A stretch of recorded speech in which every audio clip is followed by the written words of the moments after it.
हे welcome back everybody. आप सभी कैसे हैं? आज के इस वीडियो में मैं आपसे बात करने वाला हूं कुछ पर्सनैलिटी थ्योरीज के बारे में।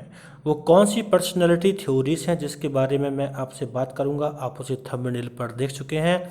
मैं आपसे बात करने वाला हूं क्रेस्चमर की थ्योरी के बारे में, सेल्डन की थ्योरी के बारे में और गैलन के थ्योरी के बारे में। तो आप इस वीडियो को अंत तक देखें और साइकोलॉजी को एक नए तरीके से सीखें। यहाँ पर ये जो biological and evolutionary theory of personality लिखा हुआ है, तो आपको इनके बारे में थोड़ा समझ लेना है कि बायोलॉजिकल जो पर्सनालिटी थ्योरी होती है वो इस बात को डिफाइन करती है कि किसी की जो पर्सनैलिटी है वो उसके बायोलॉजिकल तरीके पे किस तरह से आधारित हो सकती है। यहाँ पर मैं आपसे बायोलॉजिकल बेस और बिहेवियर की बात नहीं कर रहा हूँ, आप इसको अच्छे से समझ जाइए। और एवोल्यूशन का मतलब आप समझते हैं कि किस तरह से जब बदलाव होता है, चेंज होता है, तो कुछ उसकी वजह से भी चेंजेस होते हैं। तो खैर इसको छोड़िए, अब हम मेन पॉइंट पर आते हैं जिसको हम समझेंगे और कुछ इम्पोर्टेंट पॉइंट भी याद रखेंगे। सो जब इनिशियली स्टेज में, पहले शुरुआत में इस तरह से कोई भी थ्योरी नहीं थी जिस तरह से आज है। जैसे हम आज बात करते हैं सिगमंड फ्राइड की थ्योरी की, ऑलपोर्ट की थ्योरी की, अल्बर्ट बेंड्यूरा की थ्योरी की, बहुत सारी थ्योरीज हैं। तो इनिशियल टाइम पे इस तरह की थ्योरी नहीं थी और उस टाइम पर ये सोचा गया कि क्या पर्सनैलिटी जो होती है क्या वो हमारे हेरिडिटी से डिटरमाइन होती है, या फिर कहें कि जो पर्सनैलिटी होती है, व्यक्ति का व्यक्तित्व होता है, क्या उसमें हेरिडिटी का कोई रोल होता है। तो इस पर अध्ययन किया गया और इनिशियल टाइम पे इसके बारे में जो दार्शनिक थे उन्होंने कुछ चीज़ें बताई और उसके बारे में कुछ एक्सप्लेन किया। देखिए आपके सामने यहाँ पर लिखा है, 1000 एगो Greek physician and philosopher Hippocrates attributed personality to our biology. यानी 1000 एगो, बहुत बहुत पहले जो ग्रीक के फिजिशियन थे, फिलोसफर थे, हिप्पोक्रेट्स, उन्होंने ये माना कि जो पर्सनैलिटी होती है वो हमारे बायोलॉजी से जुड़ी होती है। तो यहाँ पर ये और लिखा है, ग्रीक फिजिशियन हिप्पोक्रेट्स, ये आपके 460 बीसी से लेकर 370 बीसी की बात है। तो उस टाइम पे इन्होंने 4 बेसिक ह्यूमर को डेवलप किया था। 4 बेसिक ह्यूमर्स डेवलप किए थे। इसमें आता है आपका blood, yellow bile, black bile and phlegm. ये 4 ह्यूमर्स थे और इसको इन्होंने डिफाइन किया था और कहा था कि व्यक्ति का जो पर्सनैलिटी होता है, व्यक्तित्व होता है, वो इनकी वजह से इन्फ्लुएंस होती है। And their influence on the body and it's emotions. तो इनका जो ब्लड, जो ये 4 ह्यूमर्स हैं, blood, yellow, black bile and phlegm, इनका क्या प्रभाव होता है और इससे कैसे व्यक्तित्व का निर्माण होता है, इस तरह से कुछ इन्होंने बेसिकली डिफाइन किया था। लेकिन इन्होंने इतने अधिक गहराई से डिफाइन नहीं किया था कि इनकी वजह से 4 ह्यूमर्स होते हैं, इनकी वजह से व्यक्ति का व्यक्तित्व बहुत तरीके से प्रभावित हो सकता है।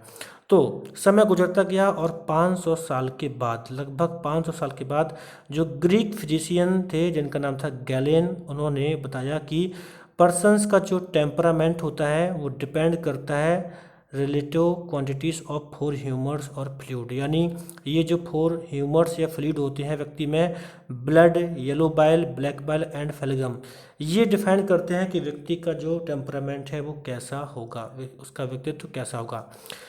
तो आप ध्यान रखिए कि जो ये 4 ह्यूमर्स हैं ये बेसिकली तो हिप्पोक्रेटस ने दिए थे, लेकिन व्यक्तित्व में कैसे इनका प्रभाव होगा इसके बारे में गैलेन ने बहुत अच्छे से स्टडी किया था। और बाद में गैलेन ने माना, Galen believed that 4 fluids were responsible for different moods, behaviour and emotions. He was clearly inspired by the work of Hippocrates who studied the 4 humours.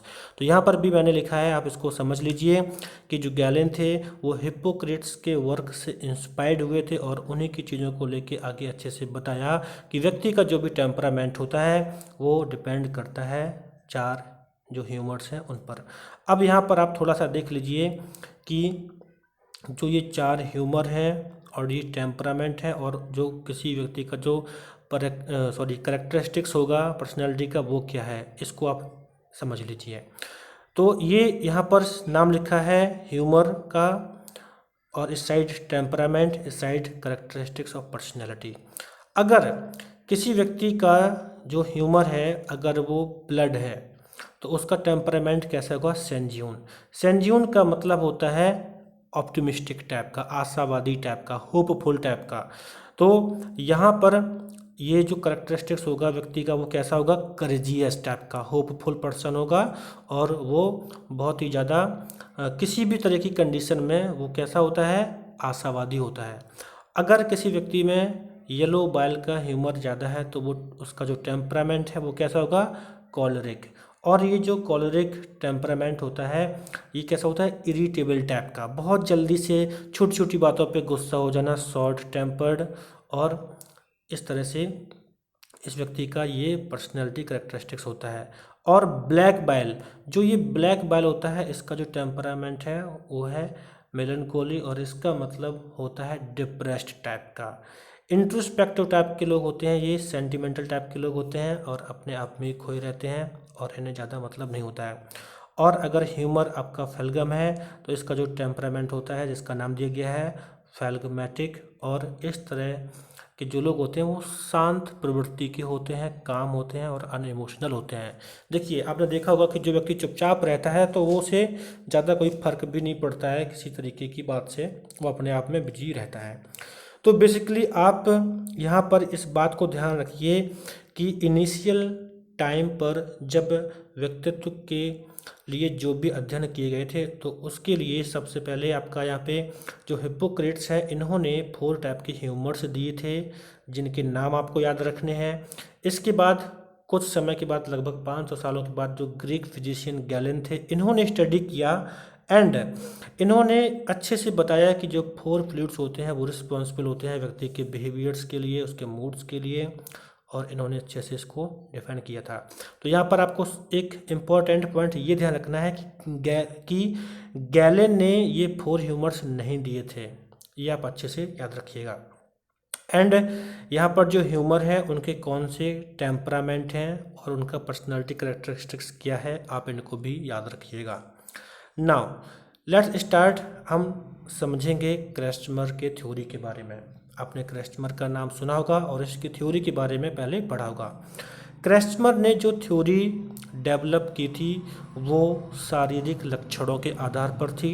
क्रेस्टमर developed theory on the basis of bodily characteristics, यानी शरीर की जो बनावट है उसके आधार पर उन्होंने व्यक्ति के व्यक्तित्व के बारे में बताया था। और जो क्रेस्टमर थे वो जर्मन साइकेट्रिस्ट थे, आप इसे ध्यान रखिएगा। एंड यहाँ पर अभी मैं आगे आपको सेल्डन के बारे में भी बताऊंगा। अगर आप देखेंगे तो सेल्डन और क्रेस्टमर की जो थ्योरी लगभग एक जैसी है, लेकिन फिर भी दोनों में अंतर क्या है वो अभी से आप समझ लीजिए। कि क्रेस्टमर ने जो थ्योरी दी थी, वो उन्होंने जो उनके क्लाइंट्स थे, आपको जैसे मैंने बताया ना कि जर्मन साइकेट्रिस्ट थे वो, तो साइकेट्रिस्ट होने के नाते उनके पास बहुत सारे ऐसे मेंटल पेशेंट्स आते थे, क्लाइंट्स आते थे। तो उन्होंने 2 तरह के मेंटल क्लाइंट्स और पेशेंट का अध्ययन किया, एक तो सिजोफ्रेनिया वाले क्लाइंट्स का और मैनिक डिप्रेशन वाले क्लाइंट्स का। इस दोनों तरह के जो क्लाइंट्स थे उनके पास उनका अध्ययन किया, और उसके बाद उन्होंने थ्योरी को डिफाइन किया था, बताया था। तो उन्होंने जो 4 टाइप्स दिए थे उसके बारे में हम समझेंगे। यहाँ पर जो फर्स्ट है दैट इज पिकनिक टाइप। उन्होंने बताया था कि पिकनिक टाइप के जो लोग होते हैं ये थोड़े मोटे टाइप के होते हैं। यहाँ पर लिखा है कि pyknic type is characterised by the peripheral development of the body cavities. उनका जो ब्रेस्ट होता है, हेड होता है, ये सब डेवलप टाइप का होता है, स्टमक बड़ा होता है, and a tendency to a distribution of fat about the torso. Torso का मतलब है जो कि बॉडी का मिडिल पार्ट होता है, वो उसमें सब में ज़्यादा फैट इकट्ठा रहता है। तो ये गोल मटोल टाइप के लोग होते हैं, जिन्हें आप अपने आसपास देखते भी होंगे। कुछ लोगों का बॉडी शेप होता है वो मोटे टाइप का होता है, गोल टाइप का होता है, और मोटे होते हैं वो। एंड उन्होंने बताया था ये जो पिकनिक टाइप के लोग होते हैं ये बहुत ही सोशेबल होते हैं, हैप्पी होते हैं और बड़ा ही खाने का इन्हें शौक़ होता है। सीधी सी बात है, अगर खाने का शौक़ रहेगा तो फिर वो किसी न किसी तरीके से गोल मटोल टाइप के भी रहेंगे। You understand mean the goal मटोल, इसे हम अपनी लैंग्वेज में यूज करते हैं। Basically it's my own area term कि हम अपने जो रीजनल लैंग्वेज होते हैं वहाँ पे इसको यूज़ करते हैं, इसलिए मैंने इसको बोल दिया। बट इट्स मीन दैट कि इस तरह की बॉडी शेप होना, मतलब मोटे टाइप का। ओके, ऐसे आप याद कर सकते हैं। And important point is that कि ये जो 4 टाइप्स में जो फर्स्ट टाइप था पिकनिक टाइप, इसका जो टेम्परामेंट है इन्होंने इसका नाम दिया था साइक्लॉइड, इसको आप याद रखिएगा। और ये ऐसे लोग होते हैं जो जिन्हें जल्दी से डिप्रेशन हो सकता है, ये जल्दी से डिप्रेसिव वाली कंडीशंस में आ जाते हैं, आप ऐसा भी याद रखिएगा। Now next that is asthenic type. Asthenic type ये दूसरा टाइप है। इसमें बताया था कि जो लोग होते हैं वो कैसे होते हैं, इनकी हाइट बढ़िया होती है, बॉडी थिन होती है और मसल्स कम डेवलप इनमें होती हैं। एंड इस तरह के जो लोग होते हैं एस्थेनिक टाइप के लोग, ये डे ड्रीमर्स होते हैं, लेस रिस्पॉन्सिबल फॉर सोसाइटी के लिए लेस रिस्पॉन्सिबल होते हैं, अपने ही सपनों में खोए रहते हैं।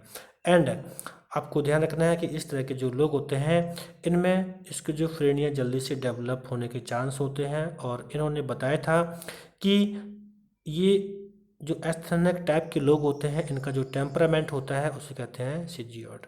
आप समझ सकते हैं इस तरह के जो लोग होते हैं वो कैसे होते हैं, इनकी हाइट बढ़िया होती है लेकिन इनकी मसल्स कम डेवलप होती हैं। इसके बाद नेक्स्ट है एथलेटिक टाइप। एथलेटिक टाइप आप नाम से ही समझ सकते हैं, एथलेटिकल जो बॉडी होती है, जो स्पोर्ट्स प्लेयर्स होते हैं उनकी बॉडी को आपने देखा होगा तो आप समझते होंगे कि इनकी मसल्स गुड होती हैं, इनकी हाइट सही होती है, बहुत लंबे नहीं होते हैं, बहुत छोटे नहीं होते हैं और बॉडी में स्टेमिना होता है। एंड इस तरह के जो लोग होते हैं ये किसी भी तरीके से अपने आप को एडजस्ट कर लेते हैं किसी भी सिचुएशन में, और इस तरह के लोग बहुत ज़्यादा सामाजिक प्रतिष्ठा भी प्राप्त करते हैं। तो आप इस तरह से ध्यान रखिएगा। इसके बाद एक और टाइप है जो थर्ड टाइप, मैंने उसको इस स्लाइड में ऐड नहीं किया है लेकिन मैं आपको यहाँ बता देता हूँ। जो फोर्थ टाइप है जो इन्होंने दिया था जिसका नाम था डिस्प्लास्टिक टाइप। तो ये जो टाइप है ये इसमें कोई पर्टिकुलर चीज़ों को नहीं बताया गया है। इसका मतलब था कि पहले जो 3 टाइप थे उन 3 टाइप में से किसी भी टाइप में जब व्यक्ति नहीं होता है तो उन्होंने इसको रखा था डिस्प्लास्टिक टाइप में, तो आप इसे ध्यान रखिएगा। बेसिकली आपको एग्जाम के पर्पज़ से इसके जो टाइप हैं उनको ध्यान रखिए, उनके टेम्परामेंट को ध्यान रखिए और कैसे उनके बॉडी करेक्टरिस्टिक्स होते हैं इसको भी ध्यान रखिएगा। और सबसे ज़्यादा इम्पॉर्टेंट ये है कि क्रेस्टमर ने ये जो स्टडी किया था वो अपने जो उनके क्लाइंट्स थे सिजोफ्रेनिया वाले और मैनिक डिप्रेशन वाले उन पर स्टडी किया था, उसके बेस पे इस थ्योरी को प्रोपाउंड किया था। नाउ नेक्स्ट हम समझेंगे विलियम सैंडल की थ्योरी को, पर्सनैलिटी थ्योरी इन्होंने क्या दी थी इसको समझेंगे। देखिए यहाँ पर ये जो बॉडी इमेज आप देख रहे हैं ये आपके उसी तरह से है जिस तरह से क्रेस्टमर ने डिफाइन किया था पिकनिक टाइप के लोगों के बारे में। ये लोग पतले टाइप के होते हैं। तो इसके बाद दूसरा था आपका ये एस्थेनिक टाइप का, इस तरह के लोग होते हैं। और ये आपका जो मस्कुलर बॉडी होती है ये क्रेस्टमर के अकॉर्डिंग आपकी एथलेटिक टाइप में आएगी। और उसी तरह से जो बॉडी शेप थे लोगों के उसी के जैसे ही सेल्डन ने भी पर्सनालिटी थ्योरी को डिफाइन किया है। लेकिन यहाँ पे थोड़ा सा अंतर यह है कि सेल्डन ने जब अपनी पर्सनालिटी थ्योरी को डिफाइन किया था तो उन्होंने किसी तरह के जो उन मेंटल पेशेंट्स होते हैं उनको नहीं लिया था। इन्होंने बहुत सारे लोगों की जो इमेज होती है, बॉडी इमेज होती है, बेसिकली जो नेक्ड पिक्चर्स होते हैं उनका स्टडी किया था। लगभग 4000 जो पर्सन्स थे उनका नेक्ड बॉडी का स्टडी किया था। उसके बाद बताया था कि लोग में इस तरह के शेप होते हैं और इसके आधार पे इन्होंने 3 डिफरेंट काइंड के नाम दिए थे, जिसमें एक है एंडोमॉर्फी, दूसरा है मेसोमॉर्फी और तीसरा है एक्टोमॉर्फी। अब यहाँ पर आप ध्यान रखिए, अगर जब बॉडी की बात कर रहे हैं तो हम कहेंगे कि सेल्डन ने जो थ्योरी प्रपोज की थी, a theory about how there are certain body types, मतलब सोमैटोटाइप्स, है ना। सोमा का मतलब बॉडी से होता है, मैं आपको पहले भी कई बार बता चुका हूँ, सोमा का मतलब बॉडी से होता है। तो ये जो पर्सनैलिटी थ्योरी है ये किस तरह की है, सोमैटोटाइप्स होती है, यानी this personality theory depend on the structure of body, body का कैसा टाइप होगा। तो विलियम सैंडलर ने 3 नाम दिए, एंडोमॉर्फी, मेसोमॉर्फी, एक्टोमॉर्फी, इनको आप अच्छे से याद रखिएगा। अब थोड़ा सा हम देखेंगे जो एंडोमॉर्फिक बॉडी टाइप के लोग होते हैं, इनकी बॉडी कैसी होती है। इनकी बॉडी सॉफ्ट होती है, अंडर डेवलप्ड मसल्स होती हैं, राउंड शेप्ड होता है और ओवर डेवलप्ड डाइजेस्टिव सिस्टम होता है। एंड ये तो बॉडी का करेक्टरिस्टिक्स हो गया, लेकिन इनकी जो पर्सनैलिटी ट्रेट्स होती हैं वो क्या होंगे।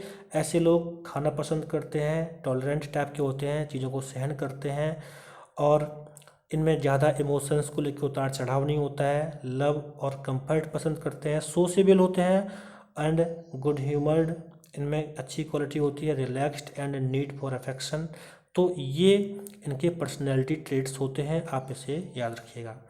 एंड इसके बाद जो मेसोमॉर्फिक बॉडी टाइप है ये हार्ड मस्कुलर बॉडी होती है, एंड इनका जो अपीयरेंस होता है वो काफ़ी मैच्योर होता है, और इनका जो बॉडी शेप होता है वो रेक्टेंगुलर शेप होता है। रेक्टेंगुलर शेप का मतलब ऐसे नहीं होता है, बट उनके कंधे ब्रॉड होते हैं तो उस तरह से रेक्टेंगुलर शेप समझ में आता है। थिक स्किन होती है और इनका पोस्चर सीधा होता है। तो ये बॉडी का टाइप हो गया, इस तरह की बॉडी होती है। एंड जो ट्रेड्स होते हैं वो देख लीजिए, जो ट्रेड्स हैं इसमें एडवेंचरस, ये साहसी लोग होते हैं, desire for power and dominance, यानी ये डोमिनेट करना चाहते हैं सोसाइटी पे, पावर गेन करना चाहते हैं, करेजियस होते हैं, और indifference to what others think और वांट, इन्हें ज़्यादा मतलब नहीं होता है कि दूसरे क्या चाहते हैं और सोचते हैं। एजर्टिव होते हैं, साहसी होते हैं, zest for physical activity, physical activity में शामिल होते हैं, कम्पिटिटिव होते हैं, love of risk and chance, तो ये रिस्क लेना पसंद करते हैं। तो इस तरह से ये हैं आपके मेसोमॉर्फिक बॉडी टाइप के कुछ ट्रेट्स, तो इन्हें भी आप याद रखिएगा। नाउ नेक्स्ट, जो एक्टोमॉर्फिक बॉडी टाइप के लोग होते हैं इनका जो बॉडी करेक्टरिस्टिक्स हैं वो कैसा है, thin, flat chest, delicate build, बहुत ही सॉफ्ट टाइप के होते हैं, कमज़ोर टाइप के होते हैं, और यंग दिखते हैं, लंबे होते हैं, मसल्स कम डेवलप होती हैं, और उनके जो शोल्डर होते हैं वो स्टूप टाइप के होते हैं, बहुत ज़्यादा ब्रॉड नहीं दिखेंगे जैसे कि आपको उसमें दिखते हैं एथलेटिक में। लार्ज ब्रेन होता है इनका। एंड इनका जो पर्सनालिटी ट्रेट्स है ये सेल्फ कॉन्शियस होते हैं, प्रेफरेंस फॉर प्राइवेसी, प्राइवेसी को ज़्यादा प्रेफर करते हैं ये लोग, इंट्रोवर्ट टाइप के होते हैं, इनहिबिटेड टाइप के होते हैं, सोशली एनेक्सियस होते हैं, सोसाइटी में ज़्यादा आना जाना नहीं चाहते हैं, आर्टिस्टिक होते हैं, एंड इमोशनली रिस्ट्रेंड होते हैं। तो आप इस तरह से ध्यान रखिएगा कि जो सेल्डन ने बताया था और जो क्रेस्टमर ने बताया था, बॉडी शेप तो कहीं ना कहीं एक जैसे हैं, लेकिन दोनों लोगों ने यानी सेल्डन ने और क्रेस्टमर ने जिस बेस पे अलग अलग स्टडी करके बताया था वो एक अंतर है, ये ध्यान रखना है।